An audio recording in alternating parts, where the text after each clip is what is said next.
Olá, galera de Acopiara, região Centro-Sul. Estamos com o professor R. Brito, professor, técnico de enfermagem, para mais um bate-papo sobre a cidade de Acopiara.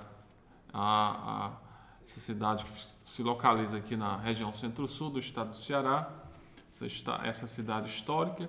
E a gente tem feito uma série de vídeos falando dos pontos históricos de Acopiara, os prédios que tem várias décadas de existência, para trazer, né, Brito, para essa turma jovem aí, um pouco da história de Acopiara. E hoje nós vamos falar do Centro Social, não, do Clube, do Clube Social de Acopiara. De Acopiara, é isso. Clube Social Urbano de Acopiara, né? Acopiara. Então, Pedro,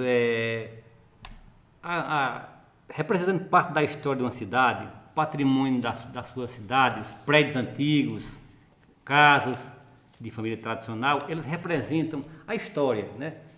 Muitas dessas casas já estão até sendo demolidas, né? Por conta da renovação, e a gente tem a preocupação e o cuidado de manter essa história, contar essa história através dos vídeos. E essa é a nossa ideia aqui. Muito bem, vamos chamar aqui a primeira foto para a gente ver aí a foto da entrada. Não é na rodovia, né, Brito? É. Na rodovia que faz a divisa entre Iguatu e Acopiara, Seja bem-vindo a Acopiara, Seja né? bem-vindo, A terra do né? Lavrador. E é dessa terra maravilhosa que vamos contar a partir de agora um pouquinho dela através do Clube Social de Acopiara. Eu não sou filho de Acopiara, Pedro, mas aí nas minhas andanças pelas ruas eu tenho cuidado de ficar olhando com curiosidade, pesquisando e perguntando sobre as histórias dos prédios. E numa dessas minhas visitas, minhas andanças, eu me deparei com um clube social. E me chamou a atenção, e chama a atenção também de muita gente que vem a Acopiara, pela sua estrutura. Ela é bem, né? Uma arquitetura bem antiga, bem né? antiga, Um né? modelo. E chama muita atenção da gente, é isso? E o bom é que foi conservado, né, Brito? Essa Conservado, estrutura sim. original foi conservado. E aí esse Clube Social de Acopiara, ele foi fundado em 1955, né? Portanto, já deve estar 67 anos de existência. Né? E ele surgiu a partir da ideia da sociedade de ter um local reservado para realizar os eventos festivos. E a partir daí, eles criaram a associação e com a venda de títulos, eles construíram esse clube social. Brito, só para a gente entender, no Iguatu tem o CRI, né? Clube Recreativo Iguatuense. É mais ou menos a criação desses clubes, tem a mesma origem? Como Eles podem não ter a mesma origem, né? Até porque são, né, está diferente, pessoas que se unem, mas é no mesmo sentido. Você pode observar que você vê essa foto aí, você vai lembrar um pouquinho do CRI, não é isso? Até porque Então, o CRI, o CREVA lá em Vaz Alegre, o Crato Tênis Clube lá no Crato, o Planalto, ele tem essa estrutura basicamente, é como se fosse o modelo inicial, né? Fosse essa estrutura aí. E aí, esse clube, ele teve como primeiro presidente o Dr. Sebastião Derli. Ele era um odontólogo, não era filho de Acopiara, mas casou-se com a senhora Ivone, filho do Celso Castro, e aí ele foi o primeiro presidente do Clube Social de Acopiara.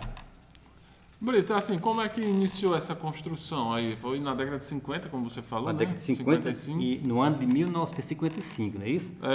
As personalidades da cidade se reuniram para... Compravam as ações e a partir das ações era investido no clube, né? E aí, no auge do clube, ele tinha 104 sócios majoritários. Era esse que tinha o direito a voto para escolher, fazer melhorias, para escolher o presidente e para tomar decisões relacionadas ao destino do clube. Muito bem. Temos uma foto da parte interna, né?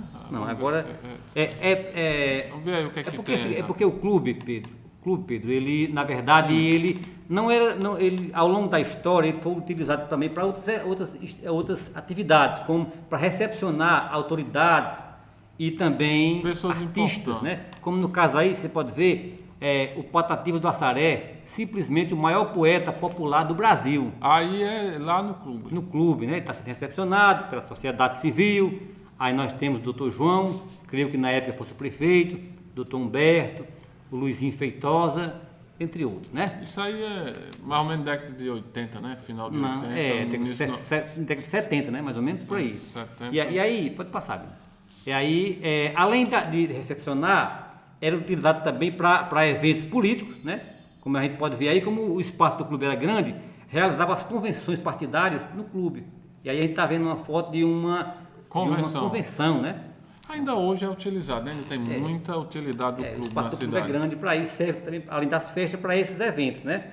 E também o clube era utilizado, Pedro, na época da eleição, funcionava durante o dia uma sessão para votação e à noite ele ficava disponível para fazer a apuração. Até 5 horas. Daquela urna. Urna manual, né? Manual. E eu tive a sorte de participar ainda como escrutinador de uma apuração de votos manual. E só quem conhece, quem esteve participando de uma apuração manual, sabe como é importante hoje o voto eletrônico, né? Então a apuração começava na segunda-feira e às vezes, com muita sorte, quarta-feira, meio-dia, declarava-se o prefeito eleito. 3 dias depois. 3 dias depois. Contando Com voto muita a voto. sorte, né? Isso quando batia na mesa, os votos voavam de um canto para outro e aí era feita a apuração e muitos vereadores e prefeitos foram escolhidos dessa maneira. Pois é, né? Boas histórias que o Brito traz nos nossos vídeos aqui, né? Temos mais imagens. Aí enquanto Aí é a foto do espaço interno, Pedro. Olha como ele é bem bonito, assim. Aí é uma foto, não é a foto bem atual, mas é uma foto do espaço interno do clube, do dance, como chama, né? Aí é onde monta aí banda. o palco, né? E o palco, né, onde fica lá a banda, e aqui o dancing, né? Ainda pequeno, né? Porque era como ele se mantém assim, né? E aí tem a parte externa. Nesse né? local aí, muitas bandas de renome passaram por aí, a nível de Brasil, a banda Mastros com Leite, banda Magnífico, Luizinho Saco de Ouro, Banda Azul, Reginaldo Rossi. Banda Esquema, Reginaldo Rossi, e também o nosso querido João Dino, né? Vamos ver a foto a seguir aí, João Dino, que inclusive faleceu recentemente. né? O João Dino ele tinha uma coisa muito peculiar, que ele, na metade do show dele, ele descia e vinha até a plateia cantar com os seus fãs, né? E aí o pessoal que fazia parte da festa, e ele fazia duetos. A gente vê aí o Dioclésio, comerciante Dioclésio, cantando com ele. Fazendo dueto com ele. E ele passava de mesa em mesa. Quem se dispunha a arriscar cantando, ele cantava com ele um pouquinho das músicas. Grande Era bem interessante, João Dino e banda, não é isso? Aí é nesse período aí, Brito, que aconteciam os bailes das debutantes. Fala um pouquinho aí como aí Pedro, nesse clube aí a gente tinha muitas festas e aí os saudosistas como o Osmar Nelson, o Alfredo Calixto, os mais experientes, não vou dizer mais velhos, hão de lembrar das festas, o baile do Agudão, a festa do Havaí, o baile das debutantes e em meados dos anos 80, anos 90, surgiu a febre do som mecânico. Que aí o Jandeir Alves Costa, ele teve a ideia de criar o Agito Jovem. Eu já falo da debutante para você. O Agito Jovem. E o Agito Jovem era uma festa com som mecânico, que todo primeiro domingo do mês realizava-se uma festa e era lotação total com o Jandeir realizando os eventos. E esse Agito Jovem circulou toda a região centro-sul do estado. Depois outros vieram tentar continuar, mas não deu mais certo. Brito, eu lembro, lá em Iguatu, a gente ouvindo a Vale do Quincuê, eu lembro que falava muito do Dance Night. É nessa época aí também? Era realizado nesse clube? O Dance Night também, o Dance Night era na mesma linha do Agito Jovem, sabe? Era concorrente, sabe? Mas não era, o Dance Night não era lá, não? Era também, mas em dias diferentes, né? Dias diferentes. Aí você me perguntou sobre o baile da debutantes, não é isso? Isso. O baile da debutantes vem do debut em francês, que quer dizer renovar, começar. E aí os pais, quando tinham as suas filhas, mulheres de 15 anos, eram levados numa festa da debutantes, e aí dançava-se uma valsa, as meninas vestiam as roupas aí, começa a dar foto aí, uns vestidos lindos, e aí era declaradas o baile das debutantes. As meninas passavam para a fase adulta, e aí os pais apresentavam aquelas meninas à sociedade e também aos futuros pretendentes. Né? Era bem interessante. E esse costume durou até os anos 80, quando aí foi deixado de lado, né? A tradição. Outras outros costumes. Os pais passaram a doar, era passagem para as filhas ao invés da festa, e o costume deixou de existir. É isso? Brito, e hoje, como é que está o clube? A questão de sócios?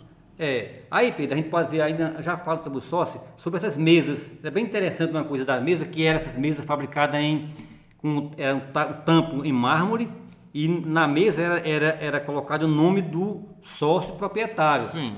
Se naquela festa, se o sócio não fosse, aquela mesa não era utilizada por ninguém, a não ser que ele mandasse por escrito. Uma autorização. Era uma mesa de madeira, o tablado de mármore, e em cima era colocado o nome do sócio, em alto relevo, certo? Muito bem. Bem interessante. E aí a gente vê aí alguns membros da sociedade participando de um evento e chama a atenção as mesas. E aí, Pedro, você me perguntou no começo do vídeo sobre o sócio. Tá aí, ó. A gente pode ver aí um título de sócio. Ele é datado de outubro de 57. É o título de número 13. E pertence ainda à família do Emílio Calixto. Ele comprava o título e esse título ficava para os filhos, né? Sim. Caso não vendesse, não é isso?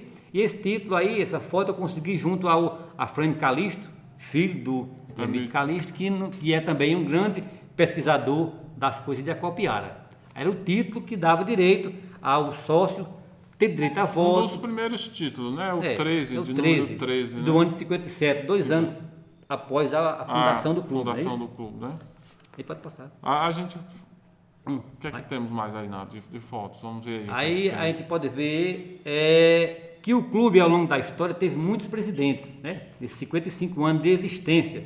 E aí a gente pode lembrar de alguns presidentes, o doutor Peixoto, doutor Luiz Gonzaga dos Dentistas, doutor Gentil Domingues, o Herbênio Pereira, nosso colega de trabalho aqui do museu, empresário Herbênio Pereira, o Anchieta, o doutor Freitas e o Milton Moreira, esse que aparece aí na foto com a dona Itelzumira, esse casal muito bem conceituado em Acopiara. E o Milton, Pedro, chegou no clube para tomar conta do bar nos anos 70 e depois associou-se e chegou a ser presidente. Se tornou presidente. Várias vezes presidente do clube, até chegar a falecer, mas ele tem um trabalho duradouro no clube, dos anos 70 até a sua morte. E a tradição passou de pai para filho, e hoje o seu filho, né? O Deon, Carlos Deon, blogueiro, radialista, funcionário público. Que é atual presidente. É atual presidente, e ele nos contou, passou as informações, dizendo que ele tem uma diretoria que faz parte com ele, que é o doutor Genival, o doutor Humberto, o Expedito e o Miltinho. E ele ficou com a parte mais difícil, que a parte do Deon é de manter esse clube, essa tradição funcionando. Haja visto que os clubes da época do clube de Acopiara ou já fecharam as portas ou tem um funcionamento diminuto. E o Deon tem a missão de trazer esse clube em funcionamento, realizando festas, eventos e também servindo para a realização de trabalho social, como as aulas de capoeiras, que é ministrado no clube, segundo ele, como serviço de cunho social. Muito bem, Brito. Sim, Brito, como é que está hoje a situação do clube? Aí temos a foto, Temos né? a foto do clube, né? A foto mais recente, né? O clube... A estrutura... Você vê que a estrutura mantém quase a mesma, né? Lá atrás, na época do Dr. Freitas, presidente, ele comprou um espaço para ampliar o clube e tinha uma quadra esportiva. Depois a quadra esportiva foi demolida para poder ampliar o espaço do clube. E eu acho, Pedro, também que o que fez com que o clube ficasse com menos eventos é porque não tem local para estacionamento, né? E o espaço para acomodar o público ficou pequeno. E aí, outros espaços surgiram na cidade. E mais afastados, né? Mais porque para ter a condição de acomodar estacionamento e os eventos crescerem de proporção. Mas o clube social continua a tradição mantida. A gente parabeniza o trabalho do Carlos Deon e até elogia, porque a parte mais difícil do clube não é fazer um clube, é manter ele em funcionamento e funcionamento e a tradição continuando, para o bem de Acopiara. Porque tem um custo elevadíssimo, Custo, né? impostos, encargos, Energia, taxa de fiscalização dos bombeiros e etc. Muitos encargos que dificultam, né? a manutenção, Manutenção, da limpeza. E o Deon eu parabenizo porque é um camarada que vem mantendo esse clube em funcionamento. Queria até dizer que é uma parte muito difícil, sabe? Temos mais alguma imagem aí? Não? Não. Então, R. Brito, mais alguma coisa aí com relação a gente fechar aqui esse bate-papo sobre Para fechar, o clube de Acopiara? fechar e dizer que a história do clube social que a gente pesquisou é essa, e aí as meninas que debutaram na época, onde lembrar, quando estiver assistindo esse vídeo, que fizeram parte desse clube, que o clube faz parte delas, e quantos casais não iniciaram seus namoros, que viraram casamento, aí nesse clube também, quantas festas e quantas bandas não passaram pelo clube e quanta história outras pessoas de Acopiara têm a contar, bem mais e melhor do que eu. Pois é, com certeza esse clube tem muita história para ser contada, né? Então é isso, muito obrigado a todos, assine o canal Papo de Ciência e Cultura e até o próximo vídeo.